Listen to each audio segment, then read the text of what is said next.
to our Wellbeing at Work podcast series. My name is Courtney Holder, and I am the Director of Business Solutions for the Northeast region at Workplace Options. In today's episode, I have the pleasure of welcoming my friend and colleague, Shelby Lane, who is our Director of Global Clinical Relations, who I'll be speaking with about the new Workplace Options Amplify program. For those of our listeners who are tuning in today, you may have seen a lot of conversations recently, either at well-being summits or wellness conferences, or even on LinkedIn about the growing trend of on-site mental health services. And I'm so excited to be talking with my friend and colleague, Shelby Lane, today about the Amplify program and what we are doing to help support what we know is needed, which is on-site services that are quickly accessible to where somebody actually is going every day, and they don't have to necessarily go make another appointment and take time off work and be away. They can really get the support they need. So I'm excited to be talking to Shelby today. Welcome, Shelby. Hello. Thank you so much for having me. Shelby, thanks so much for being here. Can you tell us a little bit more about your role and just high level, what is the Amplify program? So yeah, of course. So I am the Director of Global Clinical Relations. In my role, I provide direct oversight for our on-site counseling program.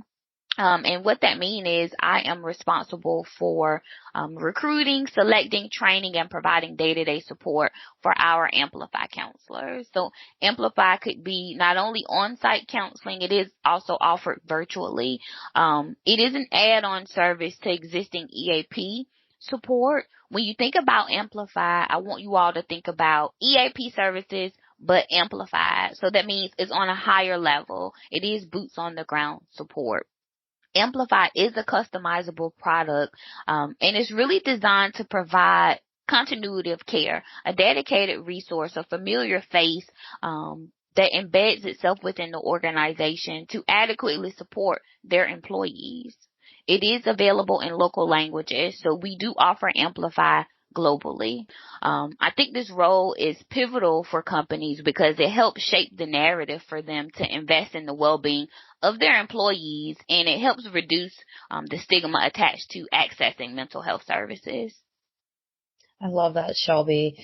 I love the concept of reducing the stigma, because we know that still there is a stigma around accessing care. And like you talked about, really making sure that the culture is forward thinking and proactively having these conversations and also providing resources can be a great retention tool, and also just helping boost everyone's well-being.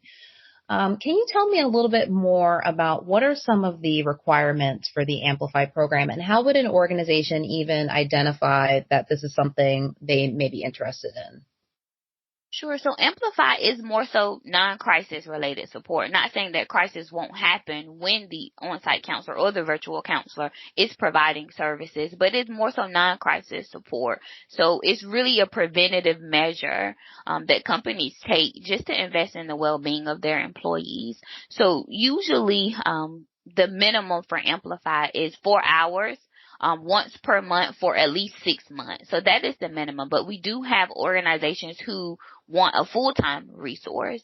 So we identify, interview, select, and hire full-time counselors 40 hours a week to support these organizations. I think the most important piece of adding these services is promotion. Is the counselor, their availability on the company newsletter? Are they on the internet? Are managers actively requesting employees or referring employees to meet with the on-site counselor if they need support? And again, it's a customizable product. So are we having the on-site counselors join health fairs? Are we having them run group sessions? Are they doing lunch and learns to get that visibility and exposure? I love that, Shelby. I was just at a well-being summit yesterday, and this is one of the topics that they talked about was continuous education, right? I'm sure you've seen sometimes where companies may implement a program like this, but they only announce it one time. And like you talked about, it has to be something that everybody buys into, the leadership is sharing why it's important that people access the services, the team leads.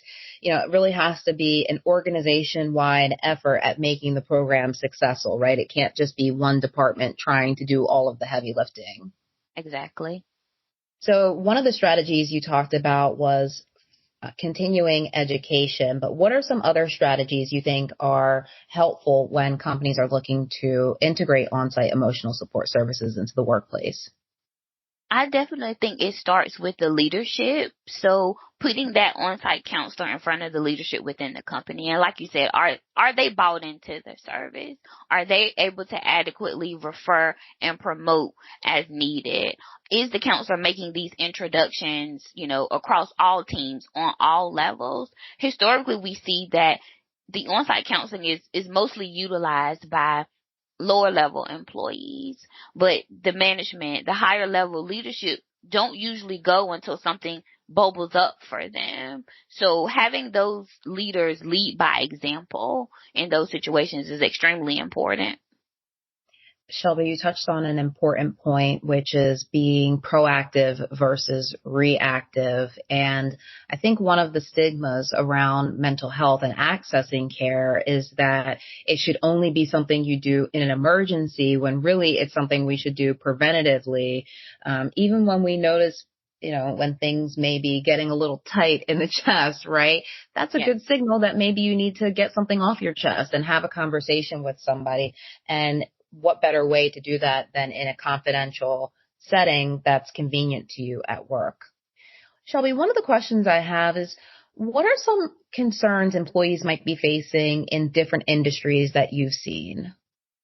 So historically, I think employees use the on-site counseling or the virtual counseling for a myriad of different concerns. So your anxiety, your stress, your depression, grief, family issues, parenting, perhaps. What we've seen particularly in the trade industry is more issues regarding relationships and substance abuse.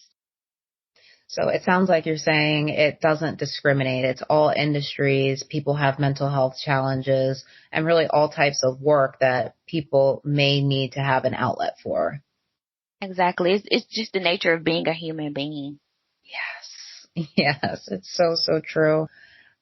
Shelby, how do organizations make sure that people can access these services confidently or confidentially, right? There's some distrust around using an EAP program, and does the information get reported back to your employer? Or, a lot of people don't seek care because they're fearing retaliation or retribution. So can you tell me a little bit more about what we do to ensure confidentiality and trust in the on-site services model? So we require that companies have a confidential space. If they are requiring in-person support, we require them to have a confidential space. It can't be made of glass. Is it in view of, management? Or if you're in a cubicle environment, can everybody see you going to meet with a counselor? So ideally, a space that's off of the floor that, is maybe down a hallway or out of the way. Ideally, one of those confidential spaces would be ideal for the counseling. Not all companies have this. We understand that. So we work with them on finding the best fit, the best space for the counselor. And then virtual, we require the counselors be in a confidential space. If they're working remotely, that is free of noise, the background is appropriate, things of that nature. And another piece of that too, I think, is company culture, because you have some companies who, they're really pro mental health. So they promote going to see the counselor. So it wouldn't be uncommon for people to be accessing support, or you see employees going to meet with a counselor. But it really just depends on the industry. Okay. Now, you mentioned the counselors. Can you talk a little bit about their background and what their training is like for these on-site programs, just so to give the listeners an idea of what that looks like? I like to call the on-site counselors our unicorns, because they have to be well versed in a lot of different things. I think providing counseling is just one thing, being a good counselor, but you also have to have those soft skills. Do you take initiative? Are you approachable? Are you organized? Do you have good time management?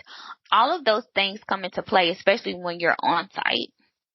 Definitely. All of those things are definitely important. Now, now that the listeners have an idea of the background of the counselors, how this all works, and I know every organization is probably going to define success differently, but how can organizations measure the success of an on-site services program like Amplify?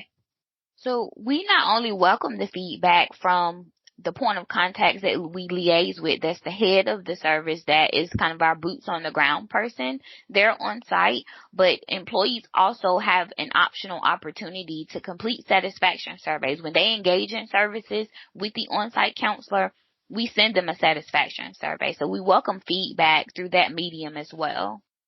That's helpful. I think a lot of times, I think it's good to talk about the fact that it is a two-way street, right? It's not Workplace Options telling the organization what to do. It's working in collaboration and partnership with them to say, here's what we see is working, here's what we need to change, and this is where we can go moving forward. And it really is a joint effort. Sometimes solutions can be a little off the shelf, but I like that we can take really a flexible and customizable approach based on what the customer may need and what their employees need. Shelby, I really appreciate everything that you shared today. We know that there is still a disconnect between leaders that believe mental health is strong in the workforce, but to the workforce, maybe they're not feeling so strong. So what are some of the key takeaways you want leaders and organizations to know from this conversation, just so that we're not giving people just information, but we're also giving them some actionable advice? What can they take away from this conversation? What would you want leaders and organizations to know? Sure. So when I think about Amplify, I think the key takeaway for leadership is to understand that it is proactive support. It is preventative. It is investing in the well-being of employees. So I want to say that again. It is an investment.